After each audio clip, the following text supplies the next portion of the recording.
Good evening. My name is Diham Abu-Jermi. I go by Cece, and I'm here today to speak with all the lifeguards.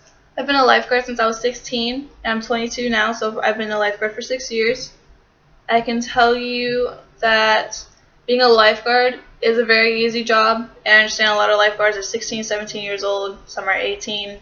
If some continue, they become supervisors, they become managers, they become assistant managers, they just go higher up the ladder. And I want to make sure they understand their job, even though it's so easy, it's a very serious job. It's very demanding at the same time because you have all of these kids in front of you. And even though it does get a little timid when you have to go from shoulder, watch to shoulder, and then look under to make sure no one's under you for 10 seconds the entire time that you are on stand, or if you're roving and you're walking from side to side to kind of keep you more awake, it helps you point out any safety hazard. It helps you make sure you know all of your zones of the pool, because the pool is broken up into zones. It's whatever you're standing at, all of your peripherals, and all you can see straight ahead. It can, like I said, get timid, but it's very important just because it helps you point out all of your safety hazards, as I've stated. It helps you point out your emergencies. It helps you save lives. You typically want a parent to be arm's reach away from a child. Doesn't mean they have to be like, here's my child right here and here I am. But you need them close enough to where if their child does go under, it literally will take, oh, boom, let me pick you up. And man, that saves a life. It really does. Because when parents aren't paying attention, typically this happens at country clubs. Parents will let their kids get into water, and the kids will swim around. They'll swim around, and then they'll swim around, and then they get tired, and it's hard to keep swimming when you're really tired because your body goes from this to this to this to bam, you're underwater. And the parents aren't really paying attention. They're too busy talking.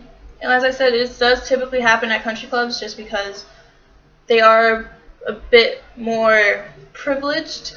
The lifeguards, there's an adult swim. Lifeguards let the kids swim. Typically the kids know the lifeguards and, they're all playing. But the parents are on the phone a lot of the times, or they're talking to their friend. And it's like, oh, hey, how are you doing? And it becomes really stressful when the kid goes underwater and you go save them and they're unconscious, and you go from rescue breathing because they have a pulse but they aren't breathing, and then you realize it's a child and it's 40 cycles of 3 seconds for rescue breathing on a child, where it's 1,000, 2, 1,000, breathe, 2, 1,000, 2, 1,000, breathe, and you're literally counting like that till you hit 40. Then you do another assessment. Initial assessment would be the one where you check if a child is breathing, which is what you do when you pull someone out of water. You do an initial assessment. If they are on concrete, you do a complete assessment.